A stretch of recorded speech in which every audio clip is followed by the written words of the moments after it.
Bonjour, aujourd'hui on va voir comment exprimer la comparaison d'une manière simple et correcte. D'abord, c'est quoi la comparaison? Donc ça vient de comparer, c'est observer deux choses et relever leurs points communs ou leurs différences. Donc tout simplement marquer une ressemblance, une dissemblance, une égalité, une inégalité. Par exemple, dans cette phrase, il est rouge comme une tomate. Donc, on voit qu'on compare la personne il avec une tomate. Donc, parce qu'il est rouge. Donc, par exemple, son visage, il est rouge de colère, de timidité. Alors, on l'a comparé à une tomate. Donc, pour faire une comparaison, on aura besoin de trois éléments. Le premier, le comparer, c'est-à-dire la personne ou la chose qu'on compare. Et comme ici, c'est un moyen de comparaison, ou on l'appelle aussi des comparatifs, ou le comparant, c'est-à-dire avec quoi on compare la personne ou la chose. Donc, quels sont les outils pour exprimer la comparaison? Ça veut dire les comparatifs. Donc, il faut noter que la comparaison peut se porter sur des adjectifs, sur des adverbes, sur des noms, comme il peut se porter sur des verbes. Donc, et on a trois axes de comparaison. On a donc l'infériorité, on peut exprimer l'infériorité, c'est-à-dire le moins, égalité, c'est-à-dire kiff-kiff, on a les mêmes quantités, les mêmes qualités et supériorité, c'est-à-dire le plus. Donc pour l'infériorité, on utilise moins que pour l'adjectif et l'adverbe, moins de, plus que pour les noms et moins que directement pour les verbes. Donc égalité aussi que pour les adjectifs et les adverbes, autant de plus non plus que pour les noms et aussi que pour les verbes. Pour la supériorité, on utilise pour les adjectifs plus adjectif plus que, la supériorité plus adverbe plus que, et pour les noms plus de, plus non plus que, et à la fin pour les verbes plus que. Et donc après, on va voir comment on utilise correctement chaque expression. D'abord, on va commencer avec les adjectifs et les adverbes. Donc, premièrement, on va commencer par la qualité. Donc, pour la supériorité, on utilise plus adjectif, plus que, ou plus adverbe, plus que. Donc, par exemple, dans cette phrase, mon frère est plus grand que moi, ou ma sœur travaille plus rapidement que moi. Donc, grand, c'est un adjectif et rapidement, c'est un adverbe. Donc, ici, on a utilisé la supériorité, donc c'est une qualité de plus. Alors que pour l'infériorité, on utilise moins plus adjectif plus que ou moins plus adverbe plus que. Par exemple, dans la phrase je suis moins grand que mon frère ou je travaille moins rapidement que ma sœur. Donc, on a marqué ici l'inégalité par rapport à la qualité. Donc, on va passer maintenant à la quantité. Donc, pour marquer la quantité, le nombre, donc on a plus de, plus non, plus que, moins de, plus non, plus que. Donc, pour la supériorité, on utilise plus que. Par exemple, on a ici 3 livres par rapport 2 livres. On a la phrase Karim a plus de livres que Salah. Donc, au niveau de la quantité, on remarque bien qu'on prononce le S de plus. Tout à l'heure, on disait plus rapide, plus courageux, plus grand. Donc, au niveau de la quantité, on prononce le S. Donc, Karim a plus de livres que Salah. Alors qu'on peut marquer l'infériorité, on peut dire Salah a moins de livres que Karim. Donc, passons maintenant à l'égalité et on commence avec la comparaison au niveau de la qualité.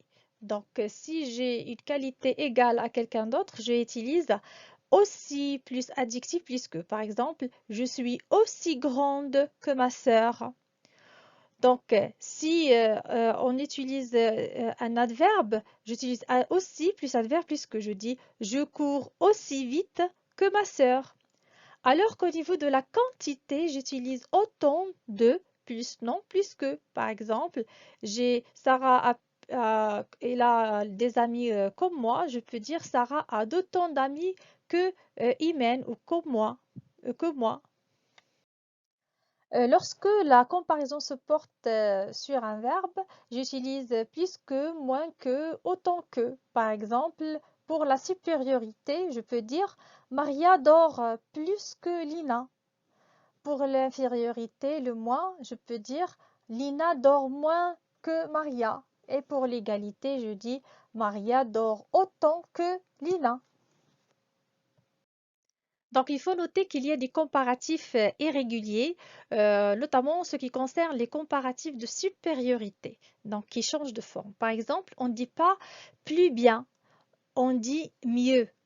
On ne dit pas plus bon ou bonne, ça s'accorde, on dit meilleur ou meilleur. Donc, on dit plus mauvais, parfois on la garde, parfois on la remplace avec mieux, la remplace avec pire. Par exemple, on dit je travaille mieux que Fatima. Donc, je ne peux pas dire je travaille plus bien que Fatima. C'est pas correct. Ce travail est meilleur que celui de Fatima. Je ne peux pas dire ce travail est plus bon que celui de Fatima. Donc, ce travail est pire que celui de Fatima, ou plus mauvais que celui de Fatima. Donc, les deux formes sont correctes. Passons maintenant à l'application. Donc, la première question indique s'il s'agit de la supériorité, l'infériorité ou l'égalité. Donc, on doit bien lire les phrases et détecter les moyens de la comparaison pour savoir ce rapport, c'est-à-dire supérieur, inférieur ou égal. Donc, cet élève a plus de chances que ses camarades. Donc, on voit ici qu'on a utilisé plus que, qui est un moyen de comparaison qui marque la supériorité, c'est-à-dire il a plus de chances donc, par rapport aux autres. Deuxième phrase. Ma mère travaille aussi bien que mon père. Donc aussi, on a aussi que qui marque l'égalité, c'est-à-dire le travail de la mère, de la mère est semblable à celui du père. Troisième phrase, la pratique est moins simple que la théorie. Donc, on a ici moins que qui marque l'infériorité. D'accord?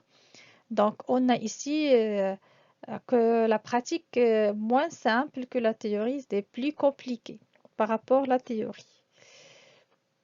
Passons à la phrase suivante. Cet enfant apprend mieux à l'école, à la maison qu'à l'école. Donc, on a ici mieux. Donc, on l'a vu tout à l'heure, c'est un comparatif irrégulier. Mieux, c'est-à-dire très bien.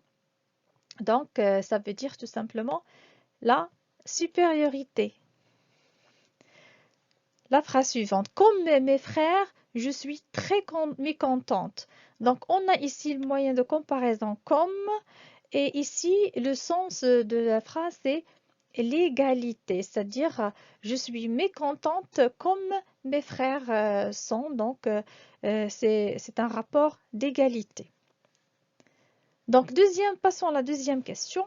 Relis les propositions suivantes en utilisant les moyens entre parenthèses. Donc, on a les phrases suivantes avec les moyens suggérés qu'on va relire les phrases en exprimant la comparaison. Donc, Adam a lu 5 romans. Nabil a lu 3 romans. Donc, on voit bien ici qu'on a un rapport d'inégalité. Donc, parce que Adam il a lu 5 et Nabil a 3. Donc, ici, demander c'est moins que. Donc, je vais commencer avec Nabil parce qu'il a lu 3 alors que Adam il a lu 5. Donc, je peux dire Nabil a lu moins de romans que Adam. La phrase suivante, mon frère cuisine bien, moi je cuisine plus bien. Donc j'utilise mieux. Tout à l'heure on a dit on ne peut pas dire plus bien, c'est pas correct. Donc je peux dire moi je cuisine mieux que mon frère. Donc c'est un rapport de supériorité. Ce tableau est réussi, le précédent l'était aussi. Donc on a aussi que Donc, on a ce tableau est réussi comme aussi le précédent. Donc, je peux dire ce tableau est aussi réussi que le précédent, l'été. La dernière phrase, la course exige des efforts, le ski exige des efforts. Donc, on a autant que qui marque l'égalité. Donc, parce que la course et le ski exigent les mêmes efforts, donc je peux dire la course exige autant d'efforts que le ski. Donc, on peut conclure qu'exprimer la comparaison, c'est comparer des qualités, des quantités pour exprimer l'infériorité, la supériorité ou l'égalité. Donc, j'espère que c'était bien clair et bonne continuation.